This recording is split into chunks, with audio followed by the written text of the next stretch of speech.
नाज़रीन आदाब, आलमी मंजर स्पेशल में आज के इस खुसूसी प्रोग्राम में हम स्टूडियो से बाहर निकले हैं। क्यों बाहर निकले हैं? इसलिए कि हमारे दरमियान एक बहुत ही बड़ी शख्सियत मौजूद रहे। ये शख्सियत जिन्होंने आजमगढ़ से अमेरिका तक का सफर तय किया और न सिर्फ उन्होंने वहां पर कारोबार में कामयाबी हासिल की, बल्कि वो एक माहिर तालीम बने। उसके अलावा उन्होंने जो है वहां पर लोगों को मोटिवेट करने में, वहां के लोगों को की रहनुमाई करने में, वहां के आवाम को आगे बढ़ाने में एक बहुत ही बड़ा रोल अदा किया। वो वहां पर बहुत ही ज्यादा पसंद किए जाते हैं। उनकी शख्सियत को लोगों ने माना है और उनको कई अवार्ड से भी नवाजा है। इससे पहले कि हम उनके बारे में और ज्यादा बात करें, आइए सीधे उनसे ही आपको मुलाकात करवा देते हैं। आइए मिलते हैं जनाब फ्रैंक एफ इस्लाम साहब से। Sir, welcome to East TV. Thank you very much, Manowar. Let me begin by saying that thank you for taking the time to talk to me. Sir, thank you that you have given your time for ETV viewers. You're most welcome. And sir, I was just, sir, I was going through your website. I Sure. found you are an entrepreneur, philanthropist, civil leader, and thought leader. And I found that you have traveled from Azamgarh to America. It's very difficult to achieve so much success in a distant place, sir. My story from Azamgarh to Aligarh to America should resonate well with the millions of people across the globe and reaffirms the notion that anything can happen in America, and America is indeed a land of opportunity. Okay. It's America's openness and inclusiveness that provided me the opportunity, the ladders of opportunity to succeed. Now, when I became successful, I wanted to give back to the people, to the community, to India, and for that matter, to everyone, especially those young people who can take this from me inspirations so they can aim high, work hard, and pursue their dream. Now, I went from Azamgarh, a city that I call a shining city upon a hill. It's a true treasure. It's a precious possession. Its leaders have shaped our history. Its leaders have shaped our destiny. Its principles have always guided us during the time of calm or the crisis. It's Azamgarh which provided me the building block to become an entrepreneur and willing to take a risk and to become so successful. So I owe a sense of gratitude to Aligarh as well as the Azamgarh place of birth. One of the things that he did, Azamgarh, which my parents, I have to be very thankful to them, is to give them the education that provided me the opportunity to succeed in America. So, sir, it means that without education you can't do anything. Yeah, I think that's why your emphasis on education is more and more. Education empowers people. Education uplifts the soul. Education, as President Obama once said, will be the currency of the 21st century. Education frees the human mind from the shackles of ignorance. It's because of education that I am here talking with you.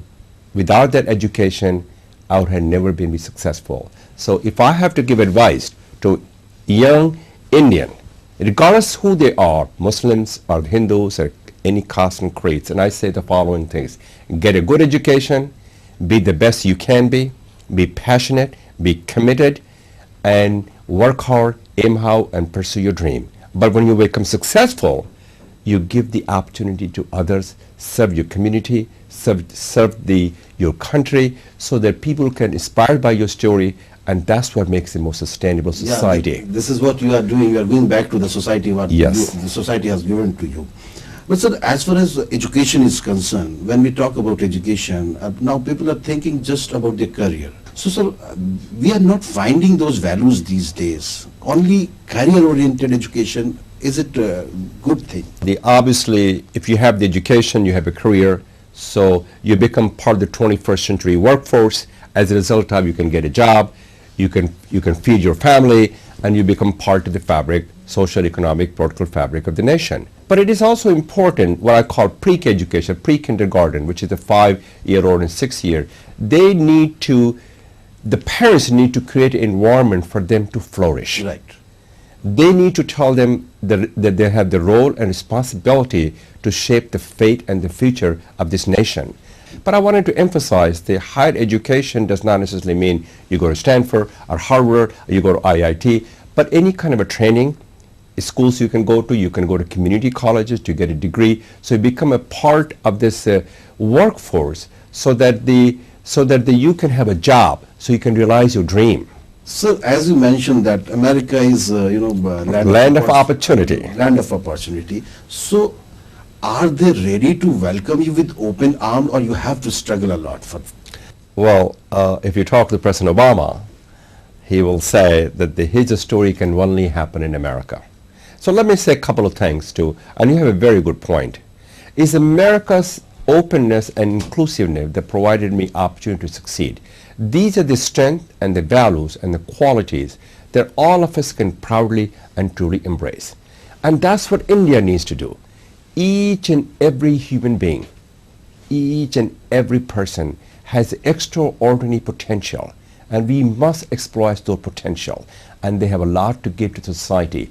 But we all in this together, and that's what America does, and that's the lesson that we can learn from America, is to a society that does not discriminate, that does not give people, gives opportunity for people to succeed. It's not the hostility, it's not the prejudice.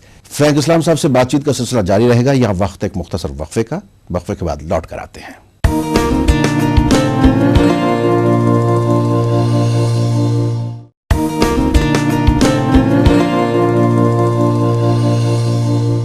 इस खुसूसी बातचीत में आपका एक बार फिर खैर मकदम है। हम गुफ्तगू कर रहे हैं फ्रैंक इस्लाम साहब से। I think what you are talking about to share the differences, then can we have interfaith dialogues? How important is interfaith dialogues if we talk about, Interfaith dialogue is a cornerstone for what I consider to build the bridges of understanding and cooperations. It must start from the pre-K education. It must start when you're a kid. And we have to, and the media, you, Manohar, can play a very important role in the communal peace and harmony. Because remember, we all in this together. And we have to make the point, as we approach the dawn of this new decade, let us together, and please join me in this journey, so we can together tell these youth they have a future, they have a stake. Where do you find in next 20 years where youth can have opportunities, in which field they should go ahead? The education, I think the philosophy is very good, anthropology is good, literature is good, then history reminds us of our past. It also defines our future. But the science, technology, engineering, and math, that's what these youth needs to emphasize, because that will be where they will be able to get a job. Okay. And especially in the information technology industry, which is my background, India is the greatest in terms of the providing all over the world people in the science, technology, engineering, math. That's what they need to emphasize. Can we talk about something about world politics, if you will? World politics, which I'm not. We have heard. Actually, in news, in every newspapers, in media, we know about Abu Bakr Baghdadis, we know about Usamas, we know about Umullah Umar, we know about Abu Zawahiri. Why don't we know about Frank F. Islam? Well, that's a wonderful question. Just not Frank F. Islam. I hope there are many thousands of people in this country, as well as all over the world, who can inspire the young generations to become whoever they want to be. Right. But I will say this. Our faith, which is the Muslim faith that I believe, I take a lot of pride being a Muslim, it stands for equality, dignity, tolerance, and respect for other faith. We have done that for thousands of years. Unfortunately, these people, as you said, they show a different face of our faith, because they breed violence, and they have become a terrorist. This is not what our faith stands for. This is not who we are. Even Prophet Muhammad, if you remember, had a people under his umbrella, Jewish people and all the other people, and they prospered under all kinds of Muslim empire. So, I have a message for these youth. They have hijacked our faith, and they have no right to hijack our faith. Let us work together, because if we are together, we can build, as Mr. Nehru once said, a noble mansion, so that our children can dwell, so that our children can prosper, so that our children can have a bright future. So you have traveled all over the world, and not every place, but I have traveled enough countries. Yeah, enough countries. So, sir, how do you find Indian Muslims are different than other Muslims? First of all, India is the second largest Muslim population of the world. Okay. People did not know that, and the first largest Indonesia. Even if Pakistan is not the first or second largest. One of the things that I see that India and Indonesia both, and Malaysia is another one, and I'll set aside the Middle Eastern country for a minute. Okay. These are the South Asian nations. They have done a great job in eradicating poverty and providing the educations, which, a lack of educations and lack of opportunity breeds violence. So in a democratic country, in India, and Indonesia, and Malaysia, people have always flourished and prospered. Right. Because they have a freedom, not a fear. They have a democracy, not a dictatorship. Unfortunately, and we can sit here and talk about it, what happened in Middle Eastern country, and that goes back to Saudi Arabia, Iraq, Afghanistan has a dictatorship also, which is part of Central Asia. Iran is another one. It goes on and on, the Muslims country. They are in the process of embracing what I consider the democracy, but the democracy did not exist. As a result of that, people didn't have the freedom. When they don't have the freedom, they breed to violence, and that's exactly what's happening in the Middle Eastern country, which is a sad yes, and a very it's a sad and sorry spectacle. We had a discussion on this topic. Why there is more military rules in Muslim countries? Why democratic values are not they are not working on that? Well, first of all, this nation has been democratic for 67 years. Yes. The United States you are the largest democracy, and America is the oldest democracy. We're still experimenting democracy for so many years. Our desire as an Americans will be to make sure that people have a freedom, not a fear. People are living in democracy and in peace and harmony. Why that has been the case for so many years, I cannot go back to the history, but I can always look at the future. Egypt has a new government. Iraq has a new government. Afghanistan, you can look at the brighter horizon. The people elected the new president. So I see a brighter horizon. I see a positive things in that part of the world as a democracy will reign and will continue to reign, so that people continue to flourish. बहुत अच्छी बात हो रही है, लेकिन यहाँ वक्त एक मुख्तसर वक्फे का हम लौट कर आते हैं.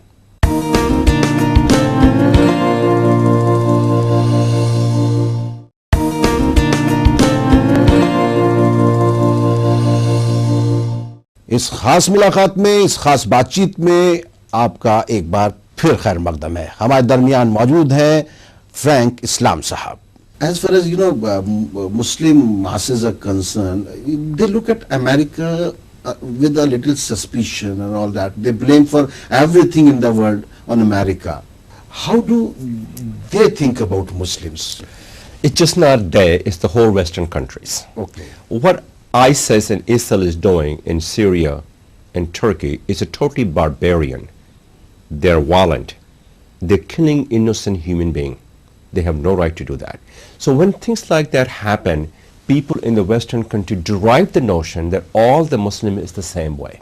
Okay. Because they're narrow-minded, they don't think out of the box, they don't think this is not what the Muslim faith stands for. But I tell you one thing, President Obama understands it. Our leadership in the Senate and the Congress understands it, and they're doing everything possibly they can to eradicate this notion that all the Muslims embrace the violence. This is not who we are, and this is not what America is. But we, as in America, should show a different face of America, a face of America that is engaging, a face of America that we can engage the public, a face of America that is not violent, a face of America that's a kinder and gentler. And President Obama is doing a lot of things in that area. But when you're a powerful country, when you're militarily powerful, you are forced to go to the war sometime. Do I subscribe to the war? No. Do the Americans subscribe to the war? No. This is not who we are as American. American people are the most kindest and gentlest people you ever met. So your journey from Azamgarh to America, we left it behind. Briefly, if you can tell us how you started and how you achieved that. I was born in Azamgarh, and I went to school there. Then I went to Aligarh to get some education. As a matter of fact, I went there with my wife Debbie, who happens to be American, went there, and and also talk to the vice chancellors, and I intend to do something at Aligarh Muslim University to establish a school there, which is a management school on our name. That's our intention is, and we'll have to work out the details. And Very good. I also intend to build a school in the village that I was born in Azamgarh. Then after I left Aligarh, So which this was is your giving back to the system. giving back, what I call sharing and giving back. Yes. And I always cherish my family's finest tradition: sharing, loving, caring, and giving. Lovely. And that's what our Quran says. That's what President Kennedy said. To whom much is given, much is expected. I was fortunate enough, people helped me. People have given me the opportunity to succeed. And a lot of people helped me. My wife, my colleagues, my professors, people like yourself. It is time for me to give back to the society. How do you find this new government? Well, first of all, I did not get a chance to see the Prime Minister, but I do know him. And he represents the constituency of Varanasi, where I grew up. So we have a lot of things in common. What Prime Minister has done is provided a sense of optimism, a sense of hope. He's a charismatic leader. He's a smart, he's a savvy. He is created environment for the people to excel, to reduce the red tape, to reduce the bureaucratic way of doing business, to improve the infrastructure. So he has done a lot of things. But it takes a lot of time to move a mountain. And this is the mountain.